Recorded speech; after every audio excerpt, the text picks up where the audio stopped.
Former House Speaker Kevin McCarthy announced today he will leave Congress at the end of the year. McCarthy's announcement came in an op-ed at the Wall Street Journal. Talked about his historically slim majority down to a 2-vote margin, that is to say, with McCarthy's absence. McCarthy had been a member of Congress for the last 17 years and was the first person ever ousted from the position of House Speaker. That happened just a little while ago. CBS News congressional correspondent Nikole Killion joins us now from Capitol Hill. Nikole, how did that news land with his Republican colleagues? Well, in talking to some members, they said they weren't necessarily surprised. I mean, keep in mind the filing deadline for Kevin McCarthy to make a decision as to whether or not he was going to seek re-election was due at the end of this week. So irrespective of his op-ed today, he had to make a decision as to whether or not he would seek another term. I think maybe what surprised some lawmakers is the fact that he said that he would step down by the end of this year, saying that he is going to turn his passions into a new arena.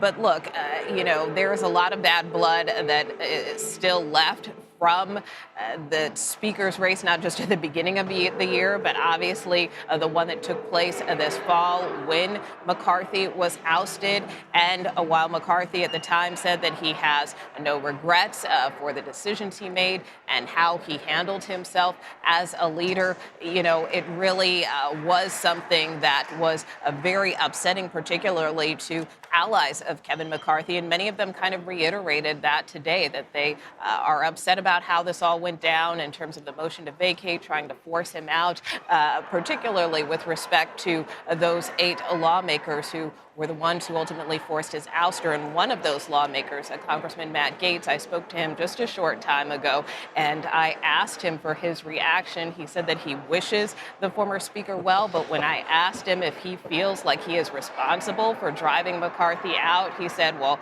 I'm not the one who asked him to resign. He's the one who made that decision for himself.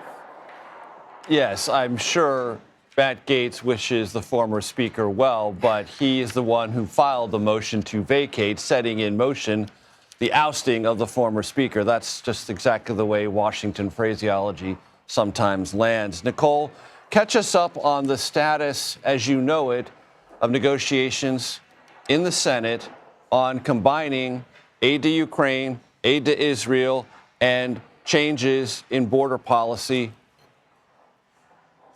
Well, it's not a great outlook here on Capitol Hill. I mean, as you know, Major, for several weeks now, at least particularly here in the Senate, there have been these ongoing discussions over border security and border policy. That is something that many congressional Republicans have insisted need to be part of any national security supplemental package for it to move forward, particularly as it relates to providing additional funding for Ukraine. So much so that there was quite a heated briefing just yesterday on the Hill, particularly on the Senate side, where they were briefed by members of the administration, and it turned into a bit of a shouting match over some of the concerns that congressional Republicans have. And, even just today, we heard from President Biden, who urged Congress to act and was really gave some strong words and a stern rebuke for Congress and not doing anything on this. Take a listen.